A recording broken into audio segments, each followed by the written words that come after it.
शिव महापुराण म्हणजे समुद्र आहे आणि या समुद्रामधील मी तुमच्या समोर फक्त एक थेंब भर घेऊन आलो. किती? एक थेंब. आणि तो एक थेंबच विस्तारानं तुमच्या समोर सांगण्याचा प्रयत्न. मी तो हमाल भारवाही हमालय महाराज. पण महाराज हमालानं भार वाहत असताना हा माल त्या मालकाचा आहे, माझा नाही. असं करून वाहिला ना मग तो थोडसा असला ना तरी गोडसा होतो महाराज. ओम नमः शिवाय. ऐका, भगवान शिव गुहेमध्ये तपश्चर्याला बसले. पण ऐका ना, शिवजी हे जगाचे मालक आहेत, बाप आहे. आणि जबाबदार व्यक्ती जर घरातून बाहेर गेली ना तर घरामध्ये थोडा स्वैराचार असतो, बरोबर का नाही? घरातील कोण कोणच ऐकत नाही. एक सांगू का, पेंढीला आळा असावा तसं घराला एखादा कारभारी असावा, तसं जगाला सुद्धा एक मालक असावा. जोपर्यंत पेंढीला आळा आहे तोपर्यंत त्या पेंढीतली चिपाड सगळी सारखी दिसतात. बुडाकडून आणि शेंड्याकडून. पण ती सारखी असतात का? नाही. पण ती सारखी दिसतात का? ती आळ्याच्या आत आहे. एकदा का आळा सुटला का मग सगळे चिपड स्वतंत्र आपला बाजा बोजा मांडतात. मग सगळ्यांचा बाजा बोजा सारखा दिसत नाही. ऐका ना, एखादं खूप उंच चिपड जरी असेल तरी सुद्धा त्याला सुद्धा जी पेंढीनं रुबाब आलेला असतो ना तो रुबाब त्याला एकटेपणात नाही. ते कुटुंब असो, गाव असो, तालुका असो किंवा जग असो, आळ्याला खूप किंमत आहे. महाराज, घरातला कारभारी हा त्या घराचा आळा असतो. आई वडील त्या कुटुंबाचा काय असतात? आळा असतात. मग जोपर्यंत तो आळा फिट आहे ना, फिट, तोपर्यंत चिपड्यांनी किती उड्या मारू द्या त्याचा परिणाम काही होत नाही. फक्त आळा ढिला पडता कामा नये. महाराज, अगदी तसंच आहे. भगवान शिव हे जगाचे पालन करते, संहार करते आहे, आळा आहे. पण तेच सती मातेच्या विरोधामुळे कुठे जाऊन बसले? गुहेमध्ये तप करायला बसले. आपण मला सांगा, सारं जग कोणाचं तप करतो? भगवान शिवाचं. शिव कोणाचं तप करत असतील?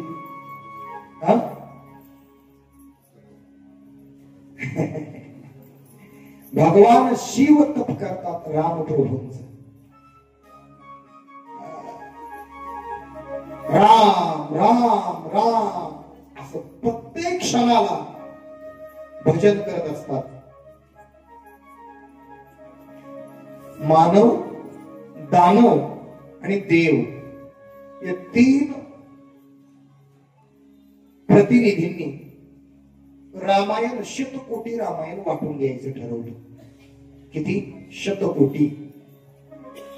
पहिल्यांदा 33 कोटी 33 कोटी 33 कोटी वाटून दिलं. पुन्हा 33 लाख 33 लाख 33 लाख श्लोक वाटून दिले. पुन्हा 1 लाख श्लोक राहिले. पुन्हा माय बाप 33,000 33,000 33,000 श्लोक वाटून दिले. त्यानंतर 1,000 श्लोक राहिले. त्या 1,000 श्लोकामध्ये पुन्हा माय बाप हो सर्वांना समान वाटणी करून दिली. 1 श्लोक राहिला. त्या श्लोकामध्ये सुद्धा 32 अक्षर होती. किती? 32.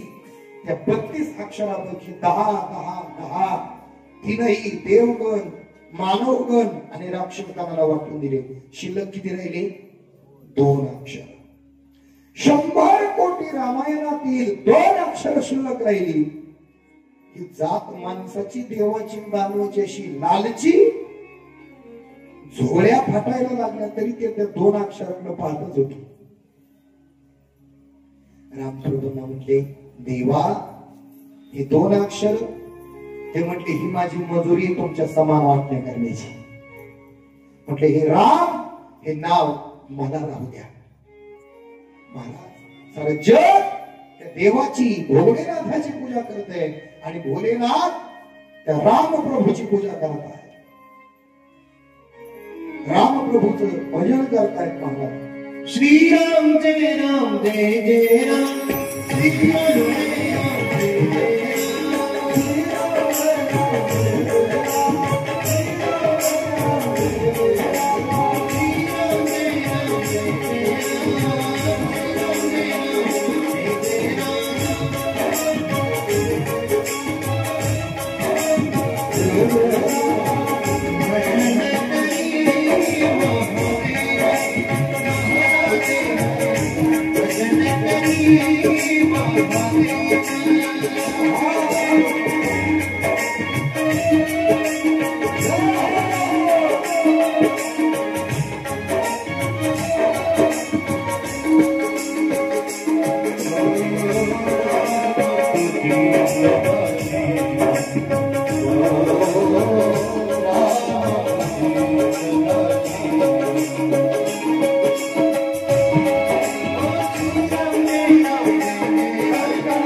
राम जय जय भजन करी महादेव हो, राम पूजी सदा शिव हो, राम पूजी सदा शिव. राम राम राम भजन करत बसले. पण ऐका ना, रामप्रभूंचं भजन करत शिवजी बसले, पण बाहेर पृथ्वीवरती स्वैराचार माजला, अनाचार माजला. दैत्य मातले महाराज दिती आणि आदिती या कश्यप ऋषींच्या 2 धर्मपत्न्या. दिती म्हणजे अविद्या आणि अदिती म्हणजे महाराज ब्रह्मविद्या. या दितीपासून कश्यप आणि दितीपासून राक्षस दानव मायबाप लक्षात ठेवा झाले, आणि अदितीपासून देव झाले. मग कश्यप ऋषीनं काय केलं, आपल्या राक्षस मुलांना पाताळ लोकांमध्ये अतल वितल तळातल सुतल पाताळ असं 7 पाताळ दिले. म्हणजे तुम्ही इकडे राहा. आणि आदिती पासून जे देव झालते ना, त्यांना अमरावती, सूरलोक, महरलोक असे 14 भुवन म्हणजे 14 स्वर्ग त्यांना दिले, 7 स्वर्ग. आणि सगळेजण आपल्याकडे आपल्या आपल्या पद्धतीने सुखाने राज्य करू लागले. पण हे दानव म्हणे, आपण एवढे शक्तिशाली, पण आपल्याला जागा कुठे दिली, खालच्या मधल्या म्हणजे तळगाव. आणि देवांना कुठं जागा दिली म्हणे वरच्या मधल्या. आपल्याला बी वर राहायला जायचं म्हणजे खाली गरम होते. माणसं दिल्यात समाधानी नाही. मग महाराज त्यांनी स्वर्गावर आक्रमण करावं. स्वर्गावर आक्रमण केलं का भगवान विष्णू भगवान ब्रह्मदेवानं देवांचं सहाय्य करावं आणि या दानवांना पुन्हा पाताळात लावावं. तुका म्हणे बळी जीव दिला पाहिजे. मग ही जी दानवांची आई होती ना, नाव तिचं दिती. हे आपल्या मालकाकडे गेले. कोणाकडं? कश्यप ऋषी. म्हटले अहो ऐकलं का, मला एखादा असा पुत्र द्या का तो सर्व देवांना भारी भरेल, माझ्या कुळाचं रक्षण करील, तारील असा मला मुलगा द्या. महाराज धर्मपत्नीची इच्छा. महाराज कश्यप आणि दितीला एक मुलगा झाला. तो सगळ्यात दानव कुळाला तारणारा होता म्हणून त्याचं नाव ठेवलं तारकासूर. आणि हा तारकासूर होता ना महाराज, ह्यानं एवढा उच्छाद मांडला का मायबा देवांना पळून लावलं. सगळंच्या सगळं पृथ्वी, पाताळ, स्वर्ग हे सगळ्या ठिकाणी तो राज्य करू लागला. तो तारकासूर. मग तारकासूर राज्य करायला लागल्यानंतर मायबाप सगळे देव चिंतेत पडले. वत्सरूपी पृथ्वी ब्रह्म्या फाशी जाय, भित्री वाहे तोय सांगत बुडविला धर्म अधर्म झाला फार, सोसवेना भार मज आता. मला भार सोसत नाहीये. एक सांगू का, या पृथ्वी मातेला आहे ना सगळा भार सोसतो पण पापाचा भार सोसतो. त्याला घेऊन बाहेर थोडस हवेशीर पापाचा भार मायबाप त्याला सोसत नाही. त्याला उचला उचला उचला. लहान लेकरू त्याला तरी काही.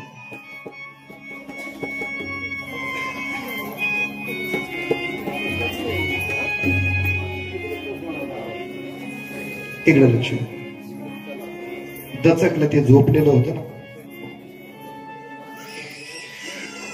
हळू उचला त्याला पटकन. एवढी लोक तुम्ही डिस्टर्ब होते ना. हवेशीर घेऊन जा थोडस.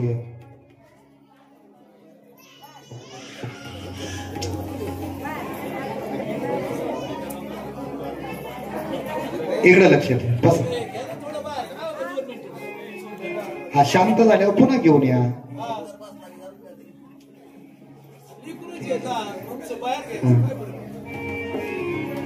जय जय श्री राधेश्याम. इकडे लक्ष द्या. हर हर हर हर.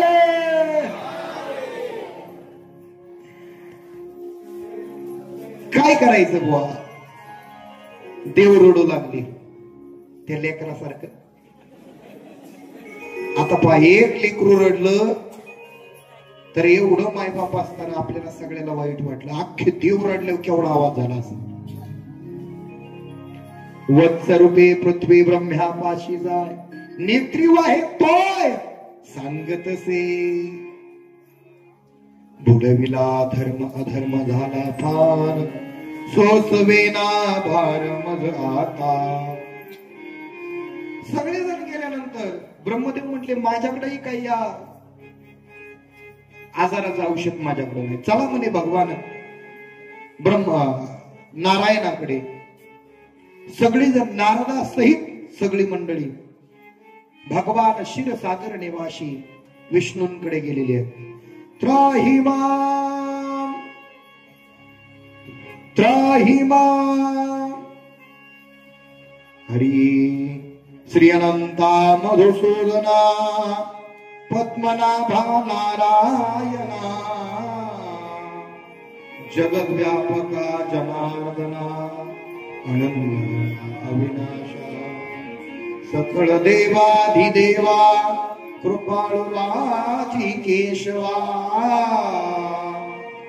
महानंदा महानुभवा सदाशिवा सहजरूपा, चक्रधरा विश्वंभरा, गरुड ध्वजा करुणाकरा, सहस्रपादा सहस्रसरा, क्षीरसागरा. वाचा वाचवा म्हटल्यानंतर ही सगळी मंडळी विष्णू परमात्म्याकडे गेली. ऐका ना, विष्णू परमात्म्यानं हातामध्ये सुदर्शन घेऊन परमात्मा निघाले. पण निघाल्यानंतर तारकासुरासोबत युद्ध. पण तारकासूर पराजित होत नाही. का? कारण त्याला भगवान ब्रह्मदेवानं वरदान दिलं की शिवपुत्राकडून माझं मरण होईल. शिवपुत्रच मला मारू शकतो, दुसरं कोणी मला मारू शकत. आता शिवजी कुठे आहेत? गुहेत. पार्वती माता म्हणजे सती माता अंतर्धान पावलेली आहे. आणि तारकासूर तर सर्व जगावरती अधिराज्य गाजवतोय, तांडव माजवतोय, स्वैराचार करतोय. पण याला मारण्याकरता विष्णू परमात्मा सुद्धा सफल होत नाहीत. का? कारण त्याला मरण शिवपुत्राकडून आहे. काय करायचं? म्हणले अगोदर शिव परमात्मा तर आपल्याला माहिती आहे गुहेत बसलेले आहेत, पण सती माता कुठे आहे? या सती मातेला अगोदर आपल्याला बोलवावं लागेल. सगळ्या देवांनी सती मातेचा धावा करायला सुरुवात केलेली आहे. रंगाये ओ विठाई सावळी डोळसे, तुझे श्रीमुख सुंदर ते मी की धबा देखे. हे आई धावून ये.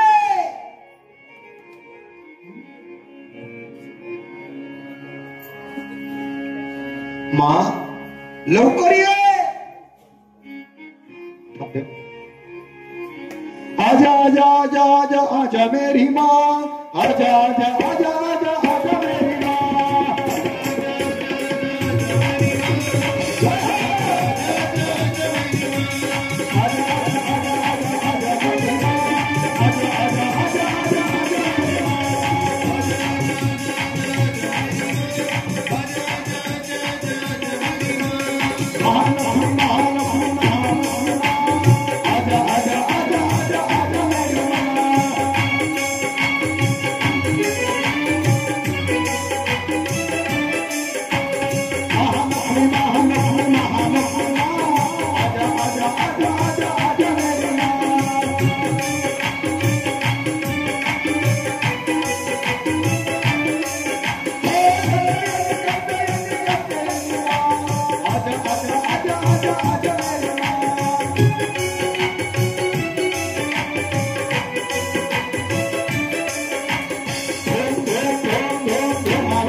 महालक्ष्मी महालक्ष्मी महालक्ष्मी माँ, आजा आजा आजा आजा आजा मेरी माँ. धूम धूम धूम धूम धूमावती माँ, आजा आजा आजा आजा आजा मेरी माँ. आई कृपा करी माझ्यावरी, जाऊ नये लवकरी. कृपा करी माझ्यावरी, धावत लवकरी. अंबे गोंधळाला ये.